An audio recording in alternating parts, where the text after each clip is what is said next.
రూపాయి పోగేసి ఈరోజు మనం ఒకటేసారి ₹1,00,000 రుణమాఫీ చేస్తా ఉన్నాం. అట్లాగే ఆ ఇచ్చిన సవాల్ కూడా నిలబెట్టుకుంటూ ఆగస్టు నెల దాటకుండానే ₹2,00,000 రుణమాఫీ చేసే కార్యక్రమానికి ఈరోజు నాంది పలికాం. ఇది దేశ చరిత్రలోనే ఒక గొప్ప కార్యక్రమం. బహుశా కార్పొరేట్ వ్యవస్థల్లో కూడా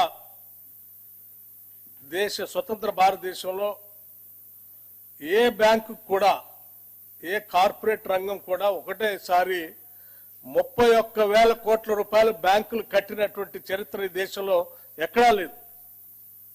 కేవలం వ్యవసాయ రుణాలు రాష్ట్ర ప్రభుత్వమే కాదు, పెద్ద పెద్ద కార్పొరేట్ సంస్థలు కూడా ఈ దేశ చరిత్రలో ఎప్పుడు కట్టలేకపోయినాయి 31,000 కోట్ల రూపాయలు ఒకటేసారి.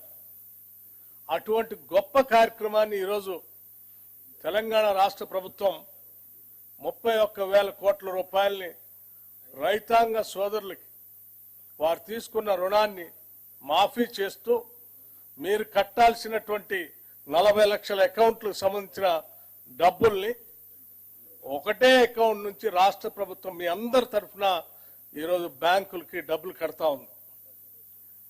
ఇది ఈ రాష్ట్రంలో ఉన్నటువంటి ప్రతి రైతు కూడా ఆనందించదగినటువంటి అంశం. యావత్ భారతదేశం కూడా ఈరోజు తెలంగాణ రాష్ట్రంకి వెళ్ళి చాలా ఆశ్చర్యంగా చూస్తుంది.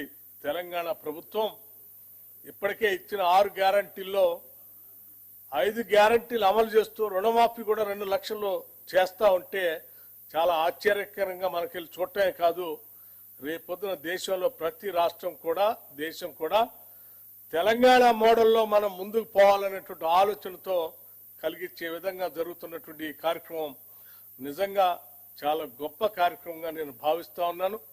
రాష్ట్ర ముఖ్యమంత్రి రేవంత్ రెడ్డి గారితో పాటు మంత్రివర్గ సహచరులు అందరినీ, అట్లాగే కాంగ్రెస్ ప్రభుత్వం కోసం పనిచేసిన ప్రతి కార్యకర్తని ఈరోజు ఇంత మంచి కార్యక్రమం చేయడం కోసం అవకాశం కల్పించినటువంటి ప్రతి ఓటర్కి అభినందనలు, కృతజ్ఞతలు తెలియజేస్తూ ముగిస్తా ఉన్నాను.